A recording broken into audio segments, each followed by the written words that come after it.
Ahora sí, buenas tardes a todos, ¿cómo están? Gracias por asistir el día de hoy. Hoy día tenemos un webinar para hablar sobre el mercado de capitales y las perspectivas económicas globales. Este webinar lo vamos a dictar Eduardo Galvez, quien habla, gerente comercial y socio fundador de CEST, así como también Steve Ocampo, que es nuestro gerente de inversiones. Hola Steve, ¿cómo estás?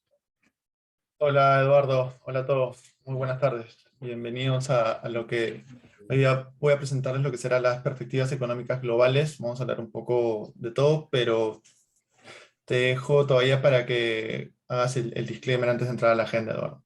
Así es. Bueno, como ya es de, de concurrencia nuestra, estos webinars que nosotros dictamos son netamente para una motivo, una impresión educativa. Nosotros aquí no estamos tratando de colocar ni ofrecer ningún producto de inversión. Cada vez que una persona o natural o jurídica quieren invertir, siempre tienen que consultar con un asesor especializado, experto en el tema. Así que ahora sí, sin mayor preámbulo, vamos Steve con la presentación. Aquí es el contenido. Primero vamos a hablar un poco de lo que ocurrió con el COVID, ¿no? Con la pandemia, qué es lo que ocasionó a nivel internacional, el crecimiento económico, en la política monetaria, retornos del 2021 y algunas recomendaciones para el 2022, lo más destacado del 2022 y obviamente a lo que nos enfrentamos en esta segunda mitad del 2022, después de tener una primera mitad recontra volátil, ¿no? Dale, Steve. Buenísimo, gracias Eduardo. Nuevamente, bienvenidos a todos. Voy a tratar de hacer lo más dinámico posible la presentación. La idea es ponerlos un poco en perspectiva de qué es lo que hemos vivido hasta el momento, el primer semestre, qué es lo que veníamos viendo ya hacia finales del 2021, cómo los distintos analistas e inversionistas veíamos este 2022, cómo cambió eso y por qué cambió. Y bueno, empezaremos entonces la agenda con el COVID-19.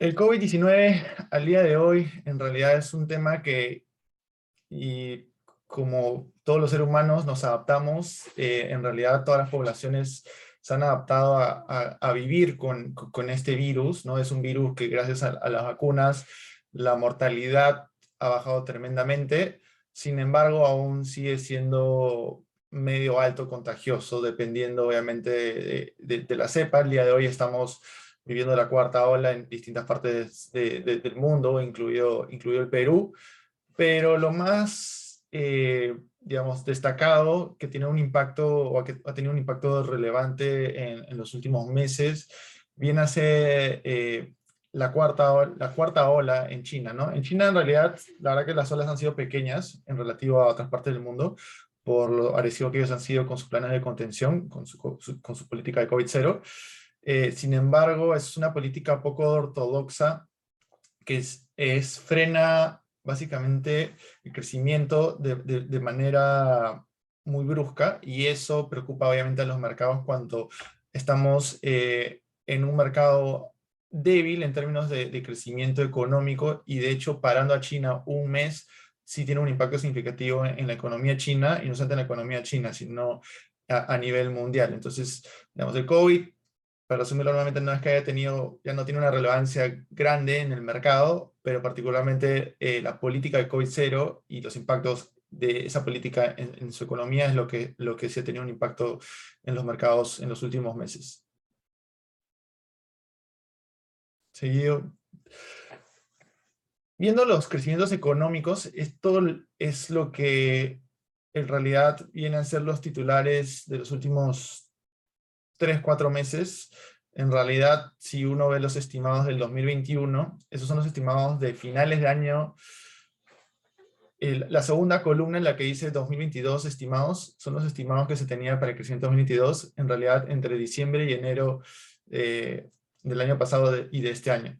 Como podemos ver en las expectativas de los distintos analistas, en ese momento, con la información disponible en ese momento, eran altas. un Estados Unidos creciendo a un 3,9% con un consumo, que es el principal componente de la economía estadounidense, que es como un 70%, a un 3,6%, es bastante saludable. Y en ese sentido, eso cimentaba muy bien las perspectivas para la renta variable. ¿Qué es lo que ha pasado? Que con los distintos riesgos de cola que se han ido gatillando durante los meses a partir de febrero en adelante, es que hemos visto estas revisiones consistentemente a la baja, las revisiones del crecimiento económico. En el caso de Estados Unidos, principalmente arrastrado por una revisión aún no tan severa del consumo, pero particularmente por el gasto del gobierno. Si bien a la derecha vemos el plan fiscal que se ha anunciado durante todo el 2022, en realidad el gobierno de Joe Biden ha perdido mucha maniobra política por distintos errores que ha tenido durante estos últimos 4 o 5 meses. El primero, en realidad, por un tema de la inflación, que en realidad no es que él haya tenido un manejo directo o una culpa directa, pero donde sí ha tenido un impacto directo y hasta ahora sí teniendo es en el manejo del conflicto que se está dando en Ucrania con Rusia. Desde que comenzó hasta este momento, ha sido un manejo aún inadecuado, hay mucho gasto, que es gasto en realidad porque no es una inversión que va a plata a ayudar al lado de Ucrania. Obviamente, del lado humano sí tiene todo el sentido, pero acá me estoy enfocando en la parte económica y política del país, donde es un país que también se ve afectado, como podemos ver abajo, por una mayor inflación de la esperada. Si vemos la inflación esperada al 2022 en enero, era de 3,8, y a junio tenemos esa inflación esperada para cierre de año de 7,6, casi el doble. Y esto, en realidad, este es el número en promedio. Si uno lo abriese, hay segmentos donde la inflación es más del 50%. Y eso también ocurre en nuestro país, particularmente los recursos energéticos, ¿no? Y algunos recursos del agro también. Y eso obviamente tiene un impacto fuerte en la calidad de vida de los ciudadanos, y eso tiene un impacto fuerte en la política y en el manejo político que tiene Biden, y eso también afecta al partido. Entonces, ¿qué es lo que se le viene a Estados Unidos? Como tenemos elecciones, las que se llaman midterms, que son elecciones prácticamente congresales en, en octubre de este año, ahí lo más seguro es que pierda la mayoría de peso que tiene al día de hoy el Partido Demócrata. Y con eso, en realidad, las últimas políticas que se han estado pasando también han sido muy cuidadosas porque no quieren arriesgarse que no sean reelectos, ¿no? Entonces hay prácticamente están un poco congeladas las políticas de soporte que puedan venir durante este año, y por eso la revisión fuerte a la baja también del lado del gasto del gobierno. Pasando por Europa, en el caso de Europa es similar. Había una revisión fuerte a la baja a nivel de todos los países de la zona euro. La zona euro revisada a la baja en -1,5. Revisada a la baja versus los estimados iniciales, ¿no? Que eran 4,2 en el año. Ahora, ese crecimiento para Europa era bastante saludable, con una inflación esperada de 2,4. Entonces, la verdad que la foto para Europa a inicios del año era muy alentadora. La verdad que había mucho flujo, hablando ya de mercado, había mucho flujo direccionado hacia distintos segmentos distintos segmentos económicos donde se puede hacer inversiones en Europa, particularmente el segmento automotriz. Estaba recuperándose de manera muy robusta. Sin embargo, les gatilla el riesgo de cola, que es el riesgo geopolítico que se tenía previsto en el 2021, pero nunca se sabe estos riesgos geopolíticos cuándo se van a dar, y es el tema de la guerra de Rusia y Ucrania. Y en ese sentido, es que comienzan las distorsiones fuertes para toda la zona euro, particularmente afectados por una mayor inflación de manera más rápida. Se esperaba una mayor inflación, bueno, ellos en realidad no la esperaban comparado al 2021, pero ya a nivel mundial sí se sentía, particularmente porque era una inflación exportada por Estados Unidos hacia el mundo, pero ha sido de manera más violenta en el caso de Europa por todas estas distorsiones, por todos los bloqueos que se están dando de las sanciones de toda la zona euro hacia Rusia, que en realidad esas sanciones tienen una repercusión fuerte a nivel económico en distintos segmentos, particularmente el energético, y tiene también un énfasis mayor en la economía alemana, y Alemania es prácticamente una economía pilar dentro de la zona euro. Por eso la revisión fuerte a la baja de un 4,2% a un crecimiento esperado de 1,7% para Alemania. Por el lado del gasto de gobierno, no se ve mayores sorpresas. La verdad que tienen que ponerse en perspectiva que los gobiernos prácticamente se pusieron la camiseta en el 2020 y en el 2021, y entonces tampoco es que haya mucho espacio. La verdad que espacio fiscal no lo tienen. Ahora, siempre igual el espacio fiscal se puede marginalmente mover un poco, y es lo que han estado haciendo. Ahí tienen a la izquierda el detalle del gasto fiscal que está anunciado para la zona euro y el Reino Unido, pero no hay nada realmente que podamos destacar como en el 2020, que digamos, oye, realmente sí hay un gasto fuerte del gobierno que va a impulsar, a pesar de la desaceleración en el consumo de los ciudadanos, el gasto del gobierno sí va a compensar. La verdad que no lo estamos viendo, y por eso poco a poco las revisiones consistentes a la baja de la economía europea, llevando a un riesgo medio alto de posible recesión en el 2023 en la zona euro. También asterisco poniendo que la guerra de Ucrania y Rusia se siga alargando, y no solo se siga alargando, sino que haya mayores impactos, ¿no? Mayores sanciones, un mayor coste de suministro energético hacia la zona euro, y por todo por ese lado que se siga sumando la negativa.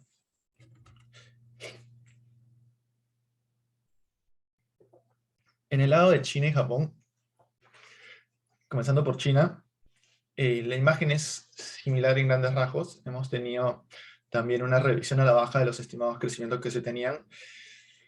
China es una economía que se esperaba un crecimiento de 5,3% de crecimiento para el 2022, ahora se espera un 4,1%. La guía del gobierno chino, y porque acá sí lo destaco, porque la economía china es un gobierno que básicamente se mueve al compás del gobierno. El gobierno tiene mucha injerencia en todos los aspectos de crecimiento económico, hay mucha interferencia. Es un crecimiento que se podría llamar un crecimiento sucio por la cantidad de interferencia que hay del gobierno. Y ellos en su política de 5 años acaban de anunciar que ven un crecimiento de entre 5 o 5,5 sobre todo para este año. Los analistas no lo ven y por eso está en un 4,1, pero los riesgos de cola, o mejor dicho, son riesgos favorables, no son riesgos de cola, son riesgos a favor de que si hay un mayor deterioro de la economía china, particularmente por un mayor impacto de deterioro por el contexto global que acabo de mencionar previamente, podríamos ver si un mayor espacio de estímulo monetario y fiscal en la economía china. A diferencia de las economías desarrolladas, China tiene espacio para hacer política monetaria por los niveles de las tasas actuales, y también tiene espacio por el lado fiscal, porque también no está tan estresado a nivel fiscal como las economías de países desarrollados. Ahora, no es que ellos en su escenario base lo quieran hacer, por eso la verdad que a pesar de que hemos visto una revisión al 4,1%, que incluso está por debajo de sus 5,5, no hemos visto un mayor incentivo a emprender la maquinaria de manera agresiva como lo hemos visto en la época del 2016 o 2018 también. Pero ese es un riesgo a favor que podría venir si es que las economías globales se siguen desenfriando. Y por el lado de Japón, en realidad es una economía que está más en status quo. La verdad que no hay mucho cambio en los últimos años, a pesar de las distorsiones del COVID, se manejaron bien, pero tiene un montón de distorsiones por el lado monetario. Si uno cree que Estados Unidos tiene ya, con todo lo que ha hecho estos últimos años, incluso desde el 2011, ¿no? O sea, post-crisis, pero particularmente del 2011 hasta la actualidad, todo el flujo monetario que ha metido en su economía ha generado grandes distorsiones en la economía americana y global, porque también esos problemas se exportan. En el caso de Japón es mucho más grave, porque ha sido mucho más agresivo incluso ahora. Y la principal razón por la cual ellos lo siguen haciendo es porque tienen ya temas muy específicos, ¿no? De su economía, de su demografía, de su cultura y las cifras monetarias. La verdad que tienen, a pesar de todo lo mencionado, un nivel de inflación bastante bajo y al cual a ellos no les preocupa, y el Banco Central chino y el gobierno chino en general están más preocupados por el crecimiento económico. Y es por eso que vemos al día de hoy, si han podido ver, si no les lo podemos ver, eh, el yen, que es la moneda del gobierno del país de Japón, se ha depreciado muy agresivo respecto de todas las monedas, particularmente de mercados desarrollados, y contra el dólar. Y eso ha sido por el diferencial de tasas, porque la mayoría de los países desarrollados o ya han comenzado a subir tasas o tienen expectativas de subir tasas pronto, como Europa esta semana, y eso genera que por un tema de teoría económica los diferenciales de tasas cuando se amplían genera presiones en el tipo de cambio. Tiene que ajustarse por un lado y se ajusta por el tipo de cambio. En ese caso, particularmente la economía japonesa no le está preocupando y, y no se ve algo como, digamos, tampoco preocupante a nivel general en la economía de Japón, pero de que de todas maneras estas distorsiones monetarias siempre terminan facturando, eventualmente debería haber una mayor distorsión. Quizás con la última subida fuerte de su moneda, del yen, en unos 6 meses o 9 meses sí podemos ver de repente algún deterioro de las cifras económicas, porque obviamente eso tendrá un impacto, o de repente quizás va a tener un beneficio también, porque ellos exportan, son netos exportadores también, ¿no? Entonces, hay que verlo, aún es muy pronto para ver realmente qué tantas distorsiones puede haber tenido la economía de Japón, pero no es un líder realmente en el contexto de los mercados al día de hoy. Los líderes son las grandes economías, principalmente los tres bloques mencionados previamente: China, Europa y Estados Unidos. Siguiendo con Latinoamérica,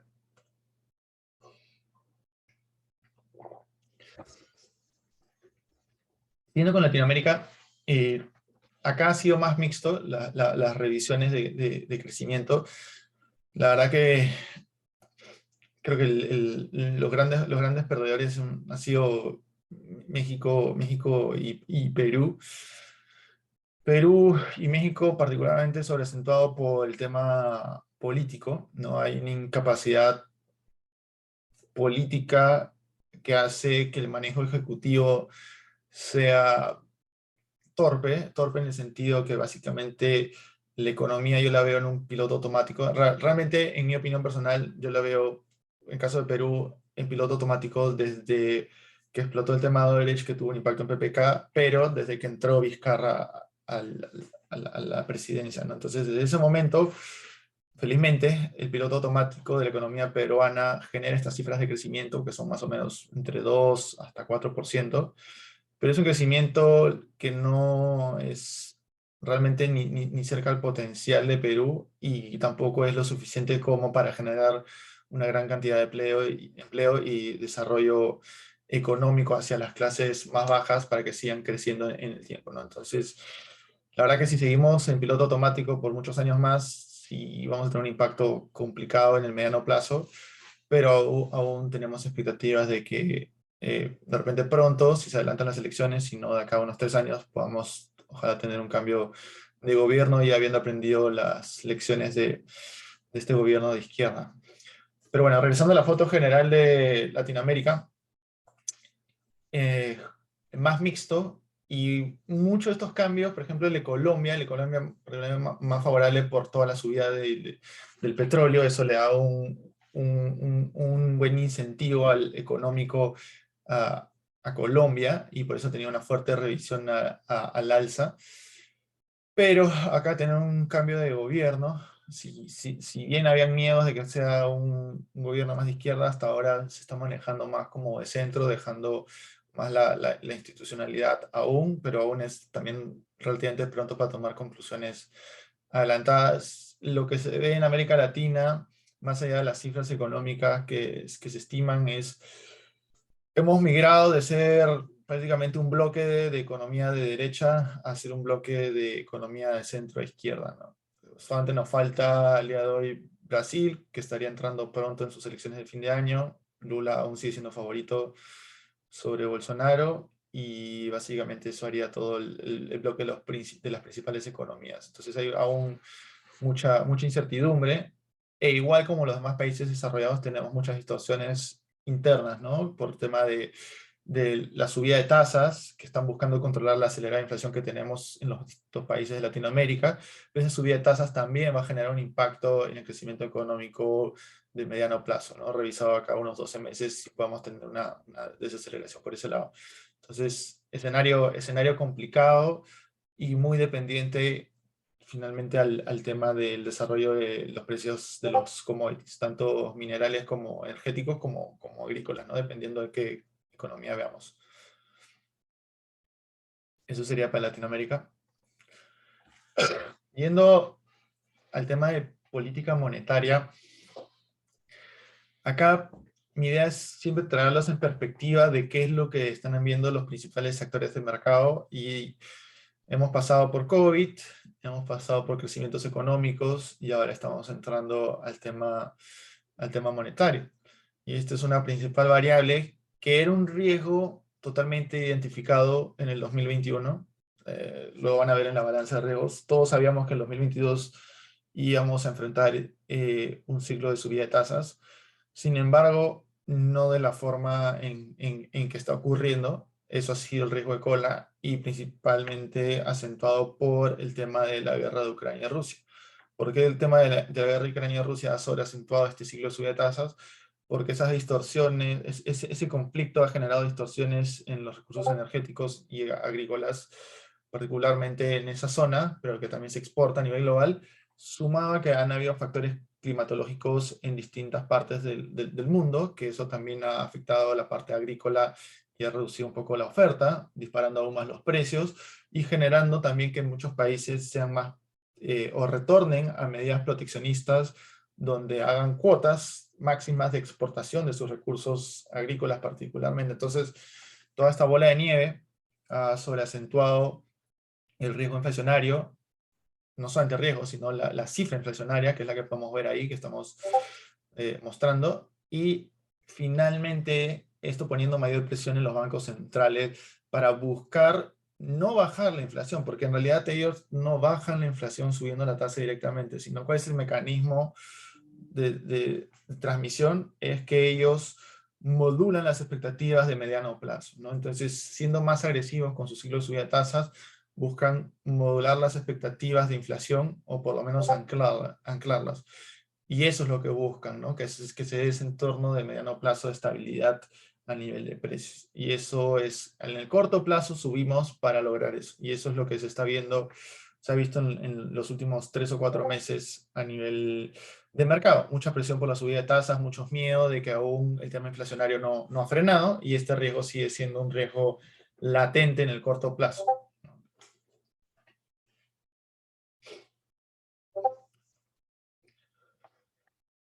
Este cuadro acá me gusta, es un cuadro que lo monitoreamos internamente y me gustó presentarlo, o quise presentarlo el día de hoy.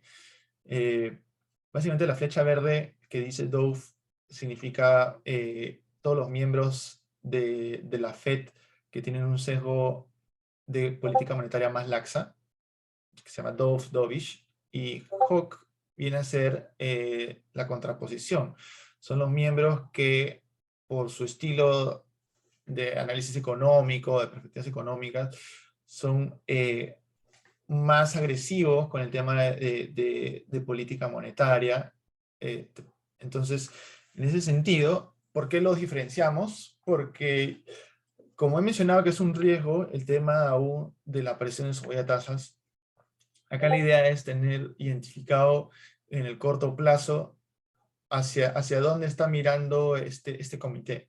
Y con esto podemos siempre identificar, por ejemplo, en las próximas reuniones de julio y de septiembre, vemos a julio, básicamente la mayoría, ¿no? La mayoría simple ya tiene unas perspectivas de subida de tasas de 75 básicos, incluso varios de los que ponemos en la flecha verde. Eso le da mayor peso incluso a la subida, a las probabilidades de subida de ese nivel.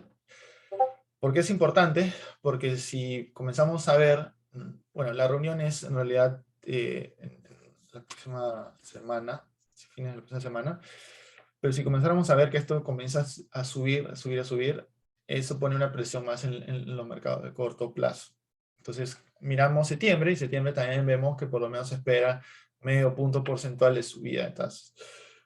En el corto plazo, entonces, hay una presión fuerte de subida de tasas, estamos en 1,75, se espera por lo menos que en 2 meses se suba 1,25 más, ¿no? Con lo cual llegaríamos a 3%. Y si ya vemos a la derecha, eso más o menos es digamos, el target rate, está en inglés, ¿no? Es la tasa objetivo que se espera dependiendo de cada miembro, según lo que han anunciado, para el 2022 y 2023. Con lo cual, si sacamos un promedio simple del rango hacia el 2022, veríamos que de repente un 3% y ya es algo bastante agresivo. Y eso también nos podría dar indicación de que el mercado, una vez ya descontado ese 3%, pueda mirar más allá de ese riesgo, ¿no? Porque el mercado al final se toma el riesgo de corto plazo como si fuera un riesgo de largo plazo, pero hasta que ya toda la información se hace pública y se descuenta de cierta forma en los mercados, el mercado puede mirar más allá y superar este riesgo, ¿no? Entonces eso es algo importante de monitorear, es algo importante que me pareció interesante compartir con todos el día de hoy y más que todo por eso está el cuadro mostrado. Ya llegando a lo que son perspectivas del mercado hacia el 2022 y los retornos al primer semestre, los retornos que ven en el gráfico de la derecha son los retornos de distintas clases de activos al primer semestre de 2022. En realidad están hasta el día de ayer, hasta el 19 de julio. Como podemos ver, salvo commodities, que commodities son los recursos, como mencionaba, energéticos, agrícolas, minerales, etcétera, y monedas, pero particularmente monedas, el dólar contra todas las otras monedas, todos los demás activos han tenido una pérdida de valor.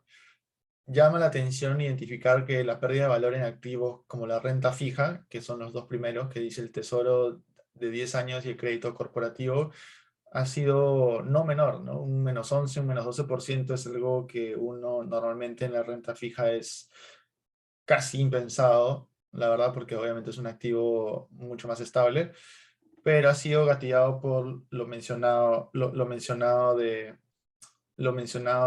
la subida de tasas, particularmente ante las presiones inflacionarias. En el sentido de renta variable ha sido casi muy parejo a nivel de los mercados, así que no haría ningún énfasis en especial. Y yendo al cuadro de la izquierda, que lo pongo y veo que no sé por qué se me cortó la última rama. Normalmente debajo de lo que dice FX hay una rama ahí de alternativos, pero igual lo voy a comentar. Acá es la recomendación ya mirando los últimos, en realidad desde que se gatilló el riesgo de Ucrania con Rusia, es más o menos la recomendación que se ha estado manejando a nivel de foto general a las distintas clases de activos, ¿no? Un poco sobreponderar caja en el corto plazo, fondos mutuos. ¿Y por qué sobreponderar caja? Porque al final depende obviamente de las alternativas que tienes, pero normalmente uno a veces por las alternativas que no tiene sobrepondera caja. ¿Y para qué? Para estar un poco más defensivo ante esta coyuntura de volatilidad. Pero igual esta coyuntura de volatilidad, la volatilidad funciona para ambos lados, a la baja o al alza, y a veces sobreponderar la caja puede afectar a algunos que tienden a tener este miedo de perderse oportunidades en el mercado. Entonces, hay que tomarlo con calma, ¿no? No lo tomen literalmente, oye, sobreponderar la caja, entonces te está diciendo momento, no. Es simplemente manejarse con cautela, por eso lo pongo como un indicador ahí.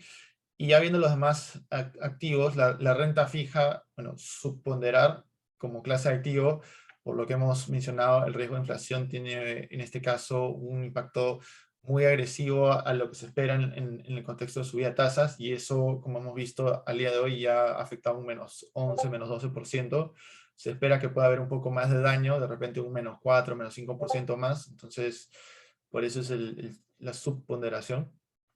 En el caso de renta variable, también con los riesgos mencionados, estamos subponderando, pero si se ve a nivel regional, estamos más abiertos. suponderando para decir el mensaje, tener cautela, ¿no? Ir con cuidado en los mercados, ir siempre de la mano con alguien que esté más leído, más involucrado en el mercado, que le pueda dar mejores consejos en cómo manejarse en estos mercados de alta volatilidad. Alta volatilidad en el sentido de que vemos bajadas de 8% y luego vemos subidas de 5%, ¿no? No hay indicadores de volatilidad particularmente. Pero bueno, yendo ya a las regiones, más neutral en Estados Unidos. ¿Y por qué? Porque al final este cuadro entre regiones tiene que cuadrar, ¿no? No es que podamos estar todo a la derecha, podemos estar, no es que podamos estar todo a la izquierda. Entonces, podemos estar todo al medio, sí, pero la idea es acá siempre estar vinculados con cómo estamos viendo las perspectivas, ¿no? Entonces, Estados Unidos, más neutrales, hay muchas oportunidades aún en activos estadounidenses. Y por el lado de Europa, disculpen el sonido, que es el sonido Teams, no puedo deshabilitarlo. Por el lado de Europa, como mencioné, en realidad, si bien se tenían muy buenas perspectivas hasta antes de la guerra de Rusia-Ucrania, esa variable que es altamente incierta de cómo va a ser la resolución. ¿Y por qué digo altamente incierta la resolución? Porque se esperaba que pasado máximo 4 a 6 semanas se vaya a ver una resolución. Pero, y nuevamente esta es opinión personal, cuando vi el incidente de que Rusia no solamente avanzó en la zona de Donbass, sino que hizo un ataque balístico, ¿no? A distintas zonas militares de distintas partes de Ucrania y ciudades principales, ya cuando creo que uno hace ese tipo de movidas es muy difícil poder nuevamente sentarse en la mesa y negociar quizás hasta antes de ese paso. Entonces, yo creo que es altamente incierto en el corto plazo que vaya a haber un acuerdo, una conciliación entre ambos lados. Sí lo veo en el mediano plazo porque obviamente los presupuestos tienen un límite. Ucrania vive ahorita básicamente las donaciones de la zona euro y de Estados Unidos, y Rusia también, bueno, tiene una posición favorable porque el petróleo está en niveles altos históricamente y porque su economía subsiste bien, porque tiene muchos recursos agrícolas, energéticos, y la verdad que no tiene tantas distorsiones como otros países globales, y sobre todo como Ucrania. Entonces, creo que es cuestión de meses hasta ver quién aguanta más, pero esto nos hace tener un razonamiento más de subponderación en el corto plazo. Japón, la verdad que lo ponemos en subponderar para financiar nuestra sobreponderación en China y en emergentes. En Japón no vemos nada guau en el corto plazo, como les mencioné, se ve como una economía más plana, con potencial distorsiones aún en el mediano plazo por el lado monetario, pero donde ya sí vemos valor, sobre todo en este año, particularmente desde marzo con mayor convicción, es en China. Y mercados emergentes, lo pongo en mercados emergentes, pero un asterisco de repente sacando Latinoamérica, ¿no? Más enfocados en el Asia. Y ahí sí hay muchas oportunidades, tanto por valorizaciones, tanto por señales del gobierno ya siendo mucho más tranquilo con la regulación hacia el sector privado, teniendo los riesgos favorables de que si la economía se desacelera más, podrían prender la maquinaria monetaria o fiscal porque tienen espacio. Entonces, por donde lo veamos, lo vemos muy favorable hacia adelante el 2022, mirando los próximos 12 meses.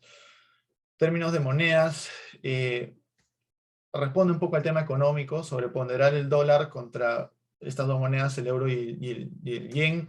Yen, porque tiene una política muy laxa monetaria y eso le va a seguir pegando en neto a su moneda, y el euro por el tema de que puede entrar en una recesión, ¿no? O en una mayor desaceleración económica, y eso le va a pegar a su moneda. Entonces aún nos manejamos defensivos sobreponderando el dólar. Y finalmente no lo puse ahí, pero yo cómo manejo este escenario cuando hay mucha volatilidad o incertidumbre. La clase de activos alternativos te genera un buen mecanismo para seguir expuesto a algunas clases de activos, pero del lado privado. ¿Y qué hace eso? Que estés un poco más descorrelacionado a lo que ocurre en los mercados, y también puedas tener alternativas de exposición más sofisticada, ¿no? Ahí estoy hablando básicamente sector inmobiliario. Han habido buenas oportunidades en el sector inmobiliario dependiendo de dónde estés apuntando. en el crédito privado, después de todos estos reajustes que hemos visto, ahora las negociaciones de crédito privado son mucho más favorables para el acreedor, entonces también hay oportunidades ahí, ¿no? Y, por ejemplo, las notas estructuradas, que es al día de hoy una clase de activo bastante más conocido que hace 3 años, ¿no? Te permite manejarte desde tener un capital garantizado, desde tener una exposición con protecciones de quiebre de compañías, tener exposición a la renta variable con protección de barrera parcial o absoluta. Hay varias maneras, ¿no? Entonces, si no los hubiera cortado, lo hubieran visto en sobreponderar en esa clase de activos. Continuando, ya para resumir esta parte de perspectiva de mercado, acá me pareció interesante mostrarles, con toda la información disponible, los escenarios bases estimados de distintas casas grandes, qué es lo que ellos esperan para el retorno del S&P 500 a finales de este año, con el corte actual de junio.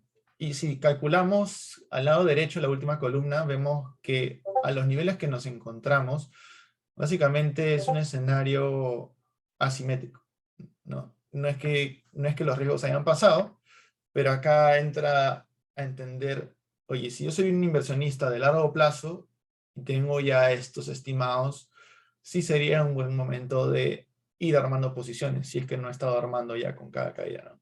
Si soy un inversionista de mediano plazo, también puedo ir armando, quizás un poco más cauto. Si soy un inversionista de corto plazo, ahí sí me manejo mucho más dinámico, más cauto, ¿no? Pero ahí, conforme uno varía en el estilo de inversionista que es, va a requerir mayor o menor asesoría y acompañamiento. Por eso también siempre recomendamos que cualquier exposición, acá no estoy recomendando, como mencionó Eduardo al inicio, no son recomendaciones de inversión, simplemente son perspectivas en base a cómo nosotros interpretamos lo que ocurre a nivel mundial.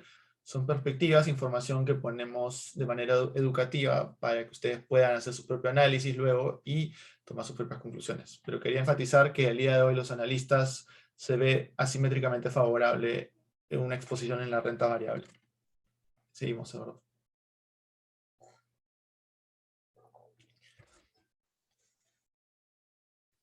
Para ir terminando, quería ponerles una lámina donde les generase mayor curiosidad a contrastarlo, ¿no? Para ver si para ustedes es lo más destacado del 2022 o no.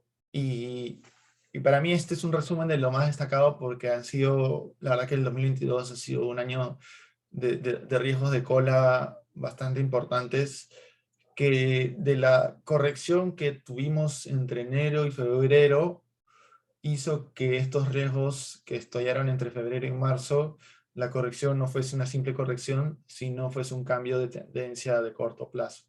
Y un cambio de tendencia de corto plazo genera los efectos que se han visto hasta ahora, ¿no? En los mercados, caídas por lo menos 20%, 30% en algunos casos, con sectores más afectados que otros, particularmente el sector tecnológico, y dentro de ese sector tecnológico algunos subsectores mucho más afectados con caídas de 50, 60%, no solamente compañías pequeñas, medianas, estamos hablando de compañías grandes también, nadie se ha salvado.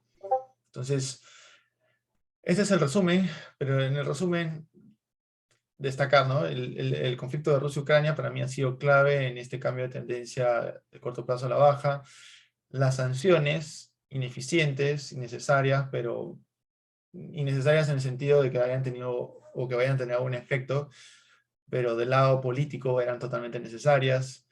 El tema de China, con su última ola y su política de COVID-0 mucho más agresiva, y todo esto generando la bola de nieve inflacionaria y poniendo mayor presión al ciclo de subida de tasas que estamos viendo durante el 2022. Si seguimos con los riesgos,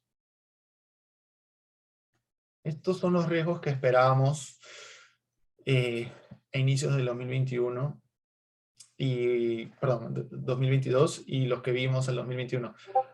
Voy a recordar los del 2021. Si se dan cuenta, los riesgos del 2021 mencionábamos, bueno, el timing de la vacuna, que eso ya se había dado, mutación del virus, que eso seguimos viendo aún y no creo que pare. Posible alto desempleo y consumo bajo. un cambio de tendencia ahí, que felizmente eso se ha visto más resiliente aún.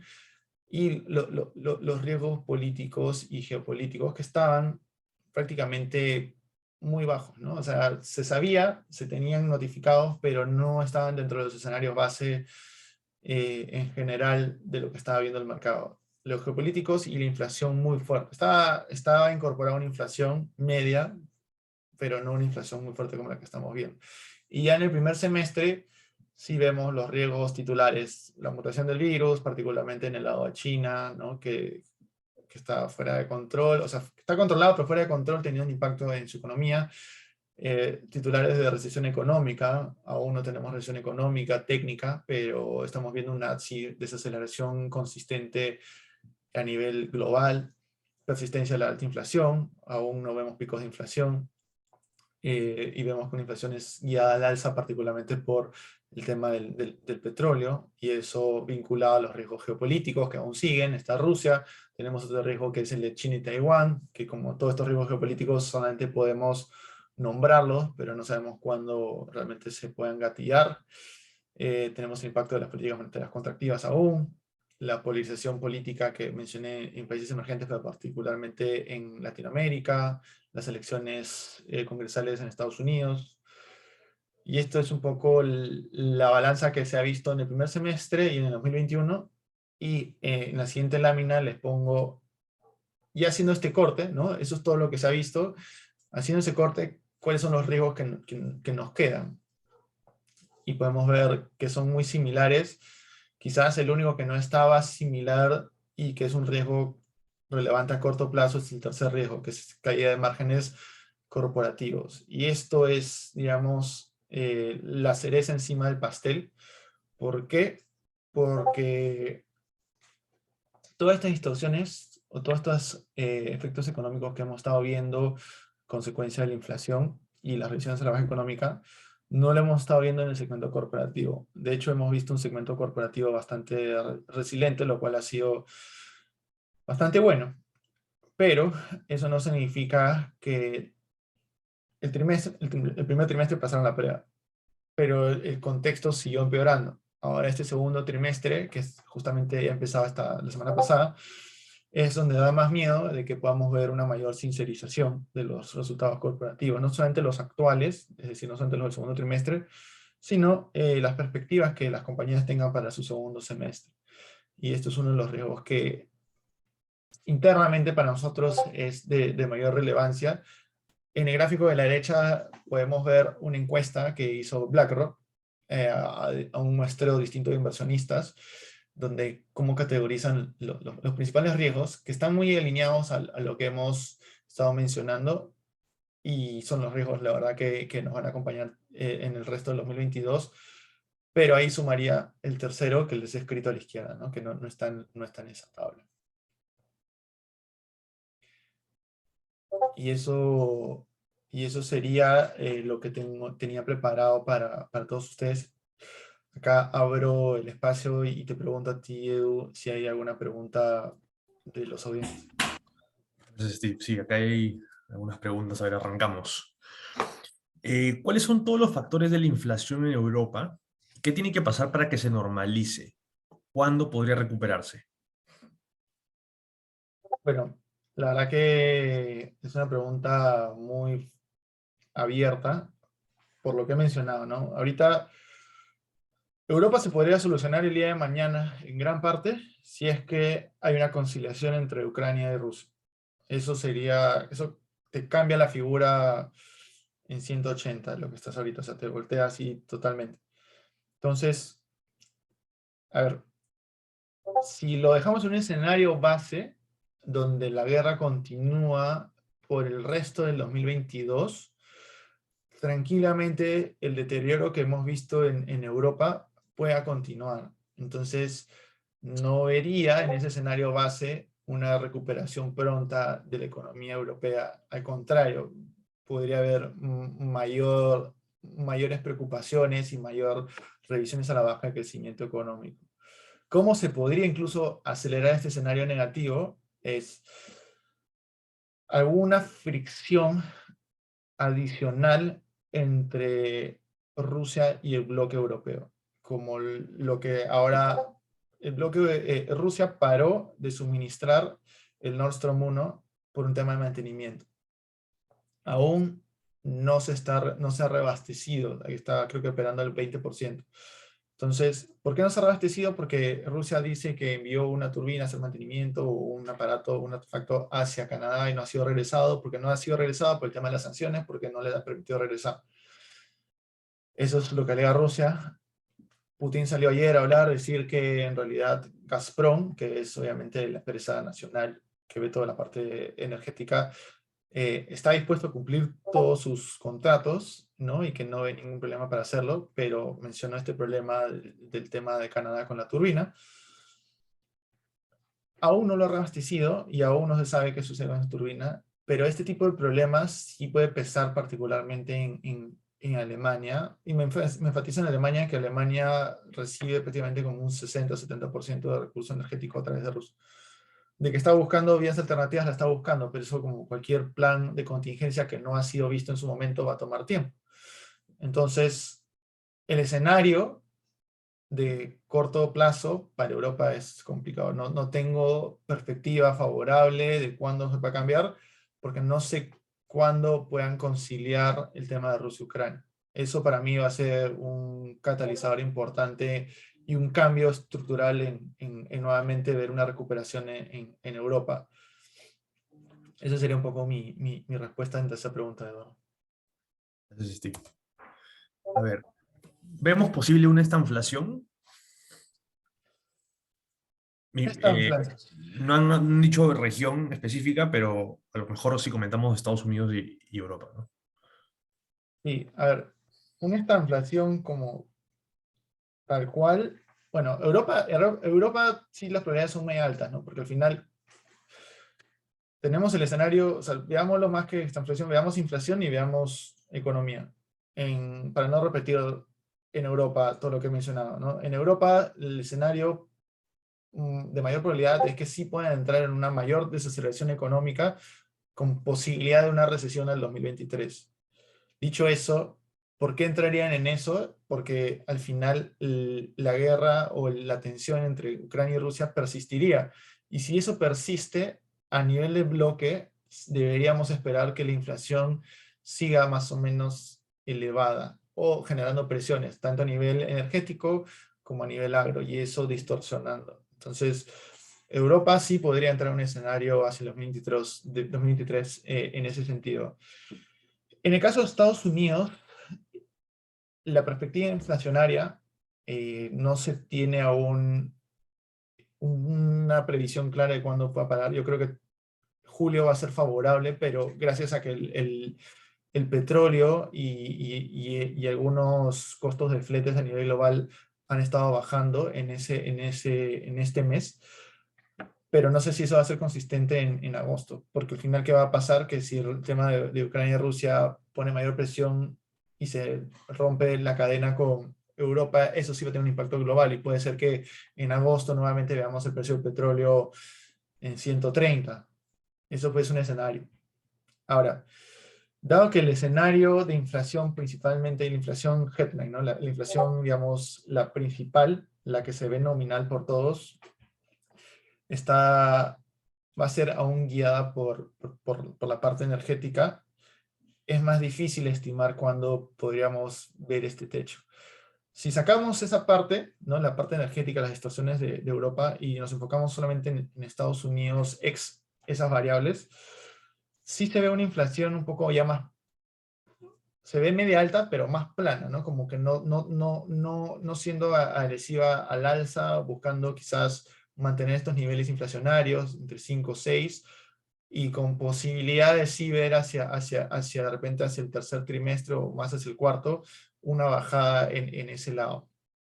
Entonces, va a depender de qué tanto baje la parte interna con qué tanta la parte externa, que es la parte que se importa, la inflación que van a importar, sea para lograr definir si tenemos finalmente este contexto de menor inflación general. Eso por el lado inflacionario. Entonces, si quisiera dar una perspectiva, como el estimado que está puesto en la lámina, yo diría que sí vamos a ver, por lo menos a final de año, aún una inflación elevada, y hacia el 2023 quizás una inflación aún estimada de 4 a 5%, es lo que más o menos es el rango que se estima actualmente. Por el lado de crecimiento económico, yo sí soy aún más favorable en la economía americana. ¿Y por qué? Porque el componente de consumo es el componente que se ha visto aún con mayor resiliencia en los primeros 6 meses del año, que hemos tenido realmente un fuerte impacto por todas las distorsiones inflacionarias que hemos visto. Entonces yo creo que las distorsiones inflacionarias, la economía estadounidense ha pasado para mí el check. Donde aún no estoy tan seguro de que haya pasado los checks es en la parte del impacto de la subida de tasa, ¿no? La subida de tasa, la verdad que es muy difícil ver el impacto en el corto plazo.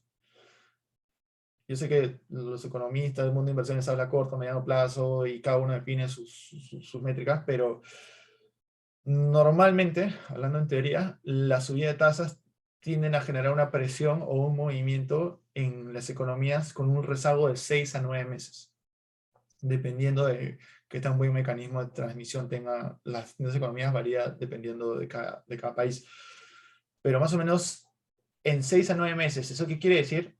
Que si la Fed, ¿no? El Banco Central estadounidense, ha sido lo agresivo que estamos viendo el día de hoy, y sacamos esa regla, realmente donde podríamos ver el impacto de una posible recesión es hacia el 2023.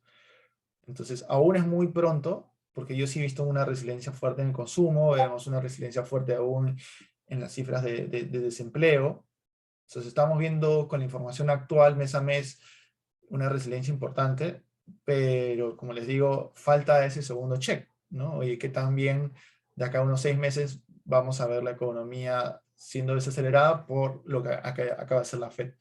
Dependiendo de eso, se vería si es que podríamos entrar en un entorno de esta inflación, o la verdad que no, sería más Estados Unidos una media alta inflación hacia el 2023, entre alrededor de 4%, más o menos 1, y con un crecimiento económico muy parecido de repente a lo que estamos viendo ahorita, ¿no? Entre 2 a 3%.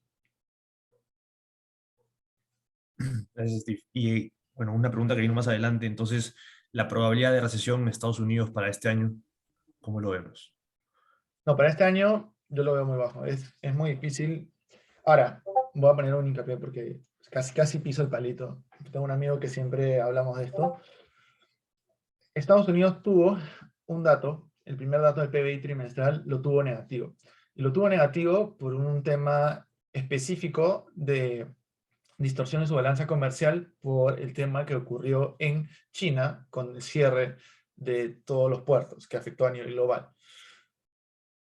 Entonces, si nos agarramos con el tecnicismo puro de que el primer trimestre fue contractivo, este trimestre, por lo menos los datos que se ven de los que yo sigo, sí tiene un sesgo de que pueda ser de repente cero o marginalmente negativo. Sí hay una probabilidad no baja, sino media, digamos, de que pueda ser el dato del PBI del segundo trimestre cero o marginalmente negativo. Si eso fuese el escenario, el titular que van a ver es, oye, hay recesión económica en Estados Unidos, porque 2 trimestres consecutivos de crecimiento económico es teóricamente lo que se dictamina como una recesión económica. Sin embargo, si uno desagrega los componentes nuevamente y se fija en el consumo, no creo que veamos ahí esa recesión económica. Entonces, por eso digo, de repente se puede ver el titular, pero para mí no va a ser realmente como una recesión económica real, donde sí genera una preocupación, donde tenga un impacto mucho más severo en las compañías porque efectivamente el consumo se ha visto deteriorado. Aún no lo veo para este año. Por eso digo, 2022 no veo una recesión, pero de repente se puede ver el titular el próximo trimestre, o sea, con los datos del trimestre por estas distorsiones, pero fuera de eso no vería una recesión para todo el 2022. Para el 2023 sería dependiendo de lo que les mencioné. Necesito ver más información, por lo menos unos 3 o 4 meses más de información para ver cómo cómo ha sido el impacto de esta fuerte subida de tasas que estamos viendo en las variables económicas, particularmente el consumo interno de Estados Unidos. Acá me pregunta sobre las criptomonedas, que están con bastante popularidad hoy en día. ¿Cuál es el principal factor de esta corrección en las criptomonedas? ¿Cómo ves la perspectiva? Ya, a ver. Particularmente, yo quiero mencionar esto antes, porque encima de una criptomoneda prefiero ponerlo en contexto. Yo me considero un inversionista más tradicional en el sentido de que a mí me gusta invertir en algo que yo realmente puedo valorizar y puedo encontrar, aunque sea algún valor teórico, alguna referencia, digamos, real, ¿no? Real, numérica.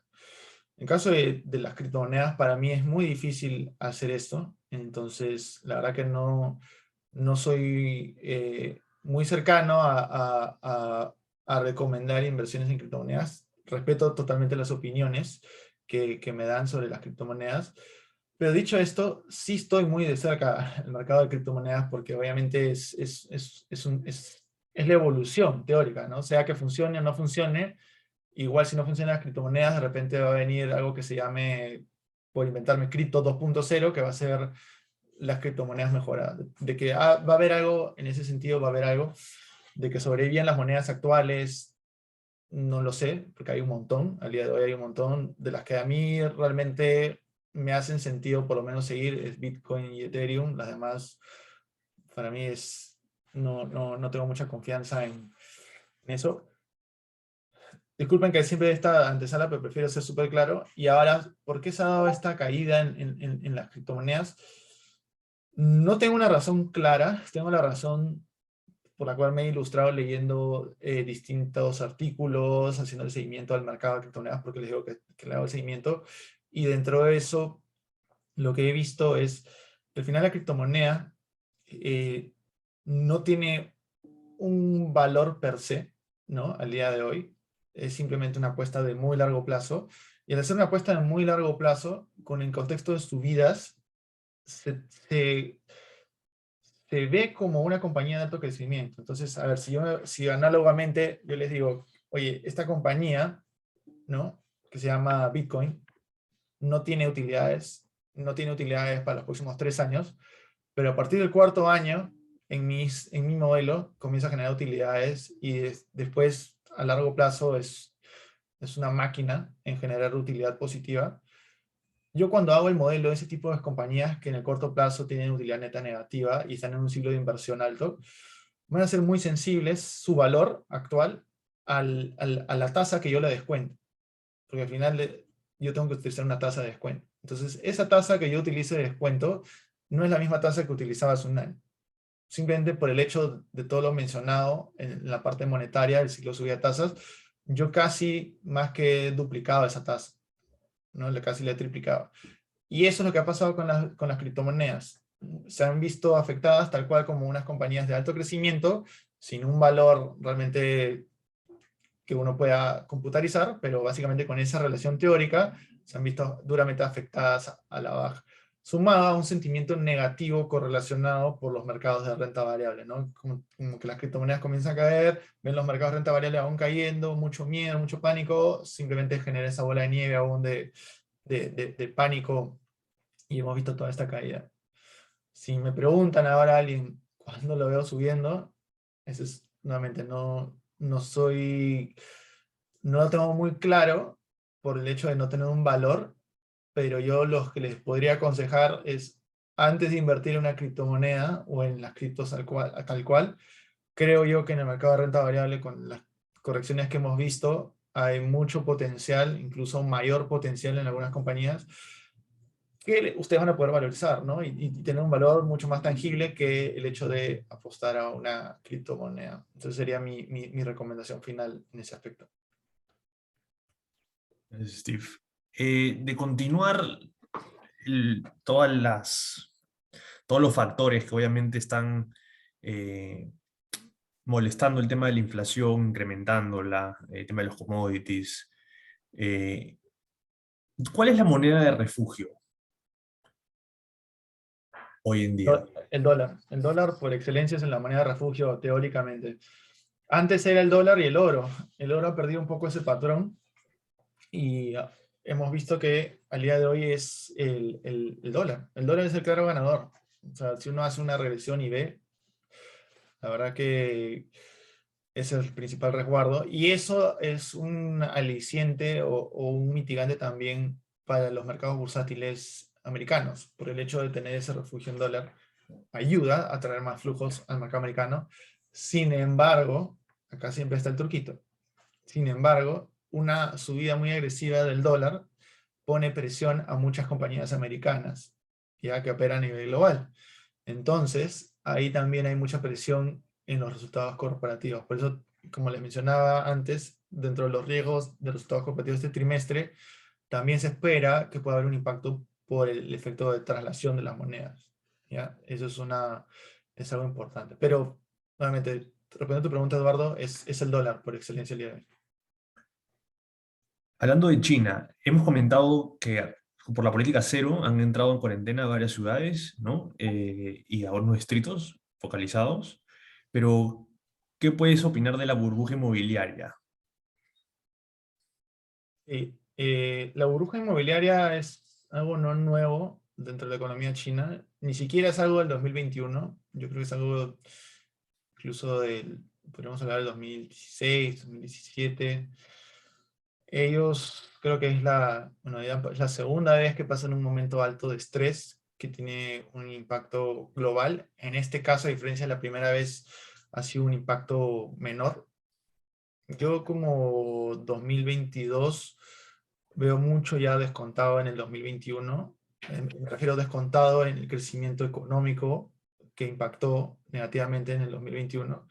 En el 2022 veo, por lo menos en los estimados que seguimos, ya factorizado, es decir, ya el golpe por el tema inmobiliario incorporado en el bajo crecimiento esperado de China. De hecho, es uno de los factores también por lo cual se espera un 4 y no un 5 o un 5.5 como espera el gobierno chino. Y es algo que va a acompañar, ¿no? Es algo que no se resuelve de la noche a la mañana. Si bien lo más grave ha pasado en el 2021, el 2022 vamos a seguir viendo titulares, pero ya menores, porque, como digo, el mercado incorpora los riesgos, sobre todo cuando los riesgos estallan de manera fuerte, luego evalúan cómo esos riesgos los buscan controlar. El gobierno, de cierta forma, ha hecho muchos ajustes en el 2021 y hacia el 2022 sí vamos a titular seguramente compañías aún quebrando, seguramente aún mucho stock en algunas partes de China, del lado inmobiliario, pero no sería para mí un particular riesgo. Ya lo veo más incorporado en el bajo crecimiento económico en relativo a lo que espera el gobierno. Toda la coyuntura con el tema de los commodities, sobre todo lo de energía, ¿cómo ves las alternativas, ¿no? Los productos alternativos, los commodities alternativos hacia esto, ¿no? Como por ejemplo la hidrocarburos o el uranio en el corto y mediano plazo.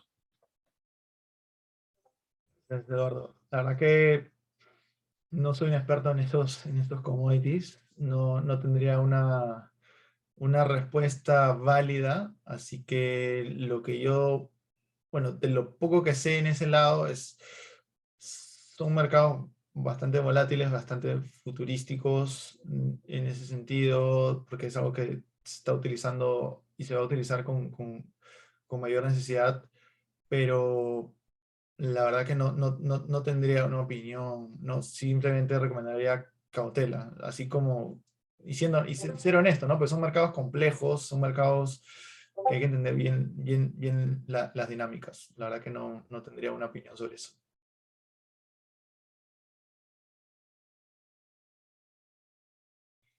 ¿Cómo vemos el corto plazo y el mediano largo para semiconductores y en general para índices tecnológicos como el QQQ?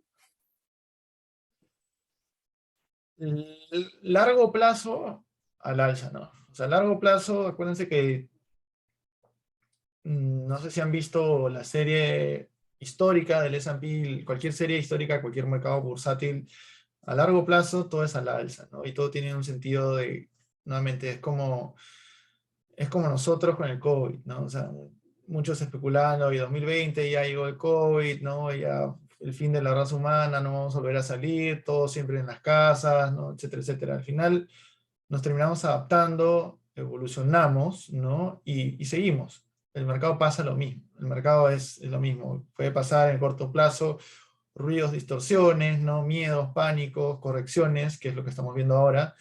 Pero en el largo plazo, el mercado se adapta, incorpora esos riesgos y retoma el crecimiento a largo plazo. Porque el crecimiento a largo plazo, ¿por qué se da? Porque al final el mundo sigue creciendo, nos seguimos desarrollando, siguen habiendo más personas en el mundo, va a haber más necesidades de más cosas, hay más desarrollo tecnológico, la tecnología sigue avanzando, entonces es un círculo virtuoso en el largo plazo. Por el largo plazo, en general, es al alza. Ahora, igual en ese largo plazo hay que ser selectivos, porque hay cosas que de repente en el largo plazo no puedan funcionar, o cosas que vayan a funcionar mejor. Y ahí entra el tema de la tecnología, ¿no? Dentro de la tecnología hay tecnología que reemplaza a tecnología. Entonces hay que ser muy cautos con, oye, voy a invertir en esto en el largo plazo porque me parece que esto sí es un tema futurístico, ¿no? Por ejemplo, a ver, el tema del veganismo. ¿Qué puedo invertir yo en el tema de veganismo? Y el veganismo realmente es algo que ha venido para quedarse, es una nueva tendencia de largo plazo o es algo que está de moda en el corto plazo solamente por esta generación. Entonces, haciendo estas evaluaciones, ok, entro a apostar por eso hacia futuro y hacia largo plazo, la verdad que puede ser un sector creciente, ¿no? Porque está subpenetrado el día de hoy y así en distintas partes del lado de la tecnología. En el mediano y corto plazo sí, sí varía, porque el mediano plazo, digamos, vendría a ser 12 meses y el corto plazo, llámese 3 meses. El corto plazo, aún volátil, no podría dar más, porque el corto plazo se va actualizando diariamente, por eso es cortísimo plazo. Va a estar volátil, hay que tener mucha cautela. La verdad que el mercado podría hacer una bajadita más, o por lo menos probar los mínimos de hace poco, ¿no? Como también, la verdad que los resultados podrían ser todos favorables y seguir despegando los niveles que estamos, ¿no? Entonces, el corto plazo es bien dinámico. El mediano plazo es con los estimados que han visto en toda esta presentación, que es hacia el 2023 cautela, porque sí podríamos ver en algunos aspectos regionales recesión. Entonces hay que, en base a ese cuadro que les puse, ¿no? Ver, oye, en base a todo el factor económico que acabo de ver, ¿me voy a invertir en Estados Unidos en el 2023? No, sí. ¿Voy a invertir en Europa? No, sí. No, porque puede haber recesión. Ok, entonces me quedo con Estados Unidos, no Europa. ¿Invierto en Japón? No, porque de repente en los 2023 puedo haber mayores distorsiones por todo el tema monetario. Ok, no, Japón no.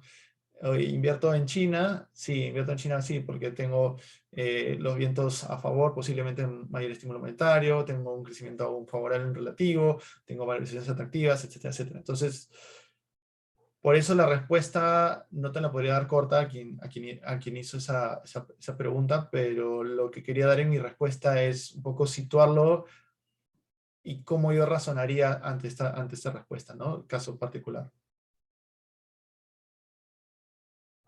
Steve, últimas dos preguntas para ir terminando.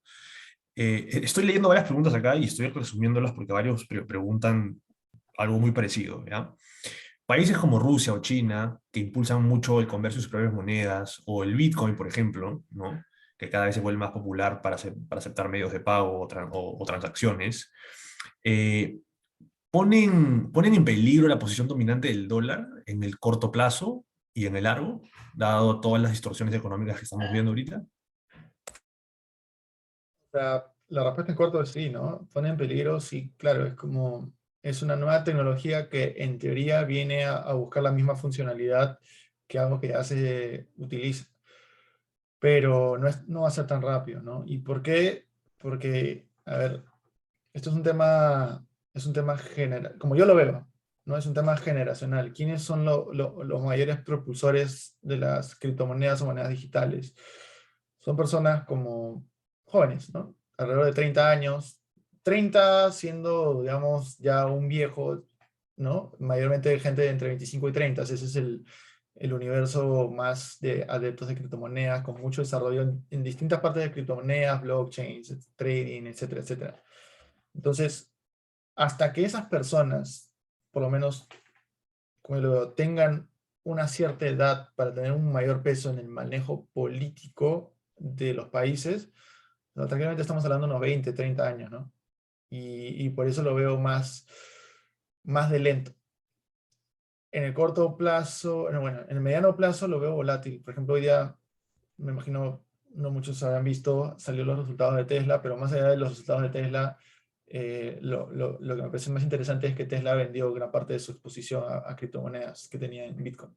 Entonces, la verdad que un país adopte criptomonedas y que luego te sorprenda que no funcionó, al día de hoy es muy, digamos, muy pasos de bebé como para determinar cuál es la visión de eso, ¿no? Y si realmente ponen un riesgo al modelo económico tradicional que utiliza una moneda física. Yo creo que si en el largo plazo las cripto pasan la prueba, y creo que van a pasar, si pasan la prueba, pasan poquitísimas. O sea, por eso yo digo, siempre hablo de Bitcoin y Ethereum, que son las que ya para mí, por lo menos a nivel de inversiones institucionales, tienen mayor respaldo, etcétera, etcétera, ¿no? Las otras, ni hablar, ni las miro. Pero a donde quiero llegar es, si pasaste en la prueba, y esto llega para quedarse de acá a unos 10 años, o 5, porque ahora todo avanza muy rápido, estoy más que convencido que los gobiernos van a tener su propia moneda digital. Entonces, el mensaje es, ok, puedes invertir en Bitcoin, sí, pero al final no sé si Bitcoin vaya a ser la moneda transable de un gobierno, porque los gobiernos también van a tener su propia criptomoneda, por lo fácil que es hacer una criptomoneda, ¿no? Entonces, no hay realmente unas grandes barreras como para que un gobierno no lo pueda hacer. Y ahí es donde me queda ese signo de interrogación de su utilidad en el mediano plazo. Y última pregunta, sobre China. El año pasado, ¿no? Y a inicios también de este, hubieron bastantes riesgos sobre un deslistado de las empresas chinas que están cotizando en Estados Unidos, cómo ha evolucionado esto, y en tema de regulación en China, se espera que se flexibilicen más los reguladores con las empresas tecnológicas a las que les han castigado bastante en el 2021. Eh, Sobre la flexibilización, no diría que se va a flexibilizar, pero lo que por lo menos ahora está en el escenario base, que es lo que estamos viendo, es no va a haber mayor agresión. Y eso eso es lo principal, ¿no? Entonces, obviamente el escenario súper optimista sea que haya flexibilización. Si hubiese una flexibilización, que sea una sorpresa, agárrense que, pucha, todas las compañías se comienzan a revalorizar de manera muy acelerada. Pero en un escenario base, que no va a haber esa flexibilización, que simplemente ya va a ser un status quo, oye, que vieron todos estos cambios, te entiendo, ¿no? Yo soy la compañía, ahora ya sé cuáles son las nuevas reglas de juego, sé lo que te molesta, voy a operar en este nuevo esquema. Y eso es lo que se ve ahora, ¿no? Como que ya no hay cambios a los esquemas, como que es un esquema ya mucho más plano y permitible para hacer negocios. Porque al final tú sabes que para hacer negocios necesitamos un esquema estable para poder operar a mediano plazo, para poder hacer inversiones, etcétera, etcétera. Entonces, por ese lado lo veo. Y, sorry, ¿qué fue la primera parte de la pregunta antes de la flexibilización? El tema de un riesgo en que las empresas chinas listadas en Estados Unidos Ah, ok. podrían ser deslistadas. Sí, eso también ha sido un cambio positivo durante el 2022. Han habido ya 3 comunicaciones formales, incluso si uno busca en internet puede ver los artículos, donde han habido avances en esos aspectos. Particularmente China es el que ha cedido su posición, ¿no? El regulador chino, la SEC China, que es el regulador del mercado de valores, está cediendo ante las peticiones de Estados Unidos, ¿verdad? Lo cual hace sentido. En este lado sí me hace totalmente sentido lo que está pidiendo el regulador chino, el regulador americano, que es poder auditar con un auditor externo, ¿no? Gringo, particularmente los estados financieros de estas compañías, para poder darle mayor seguridad a todos los inversionistas. Y esto me parece algo totalmente saludable porque el día de hoy, todas las compañías chinas que están listadas, sobre todo en Estados Unidos, tienen inversionistas de todos lados, ¿no? Incluido Perú. Y muchos, la verdad, que ni siquiera tenían en cuenta ese tema de todo este tema hasta antes de que comenzaran a salir los titulares en el 2021. Pero mi respuesta es sí, han habido avances, están sus artículos puestos en internet, ya han habido 3 avances. El último avance es que están terminando de ver cómo sería, o sea, la frecuencia y cómo serían estos equipos de auditores externos que podrían hacer la evaluación de los estados financieros de las compañías chinas, ¿no? Pero lo bueno es que hay avance en pro. Ya, y ahora sí, última pregunta para terminar. Es un resumen de varias que he visto. Ahí en tu cuadro, Steve, en las expectativas al cierre del 2022, mostraste varios bancos de inversión, analistas importantes, ¿no?, en el mundo, que obviamente pricean al S&P, ¿no?, al benchmark del mercado, muy por encima de lo que está hoy en día en promedio. Eh, ¿Por qué? ¿Por qué si es que obviamente la data económica no ha sido favorable y ha estado a la baja, ¿no? Buenísima pregunta, Edu. Pensé que nadie le iba a preguntar. Buenísima pregunta. Esa es la mejor pregunta, creo, hasta ahora.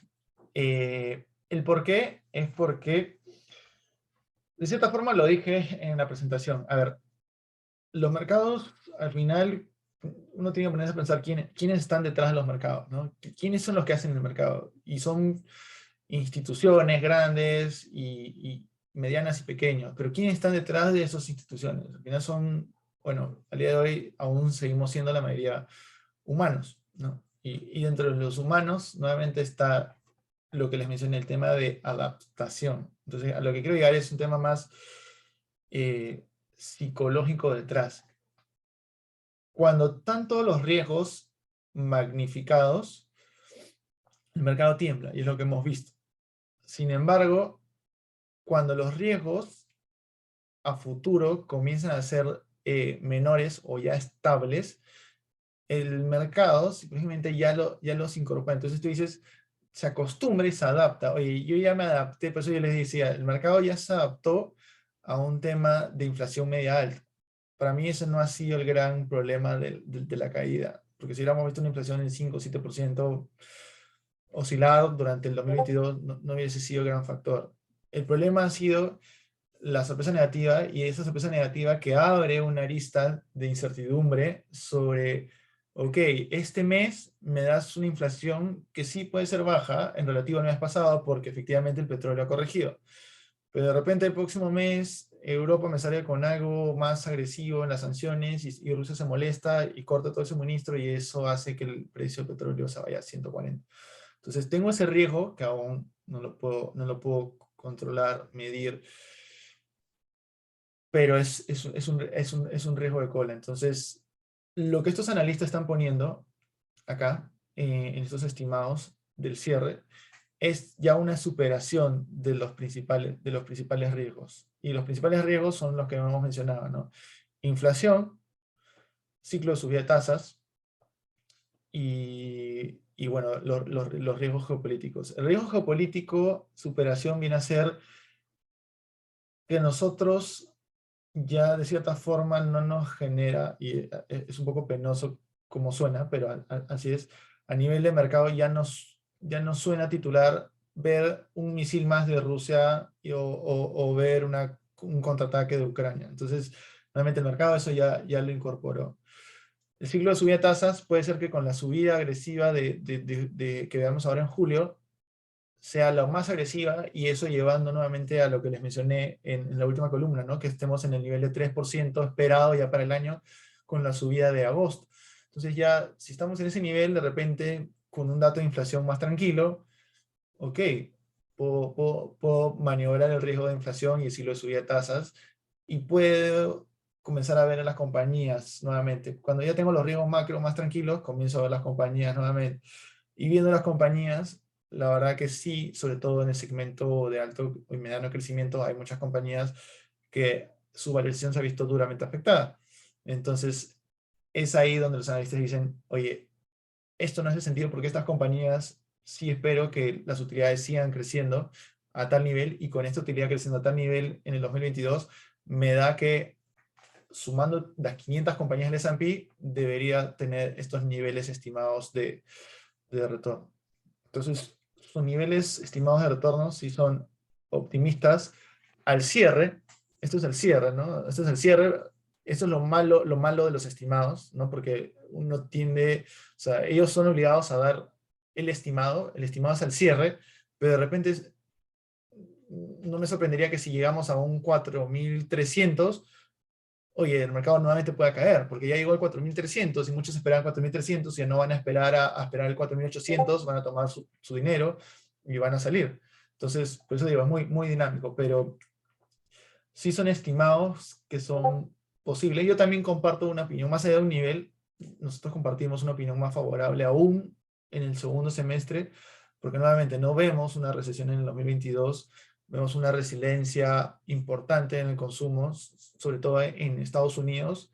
Sí somos más selectivos, ¿no? Al día de hoy estamos tomando poca exposición europea, o si tomamos exposición europea son compañías realmente globales, no europeas. Entonces, el escenario aún te invita a ser muy selectivo, muy cauto, ir con profesionales, ¿no? Que te puedan dar un mejor input hacia dónde posicionarte. Pero sí, el escenario es de oportunidades, ¿no? Está explicado aún en la información económica revisada de los países y de las compañías. Eso es lo que atribuye y alimenta esos estimados que están reflejados acá. Gracias, Steve. Así es, como comentó, o sea, por eso es que se menciona siempre que los índices de la renta variable son indicadores que buscan pronosticar lo que se viene más adelante, no la data actual, ¿no? Por eso es que puedes tener data actual negativa, revisada a la baja, y aún así tener obviamente estimados hacia 6 meses, hacia un año mejores, porque obviamente se espera que, como mencionó Steve, todos estos riesgos ya han sido incorporados y probablemente hacia el futuro ya no van a estar. Eso es. Muchas gracias a todos por participar. Creo que hemos respondido prácticamente todas las preguntas acá en resumen. Así que nada, te agradezco bastante, Steve, y ya nos vemos el siguiente mes para otro webinar de esto. Encantado, Eduardo. Muchas gracias a todos por estar escuchándonos. Buenas noches con todos. Hasta luego.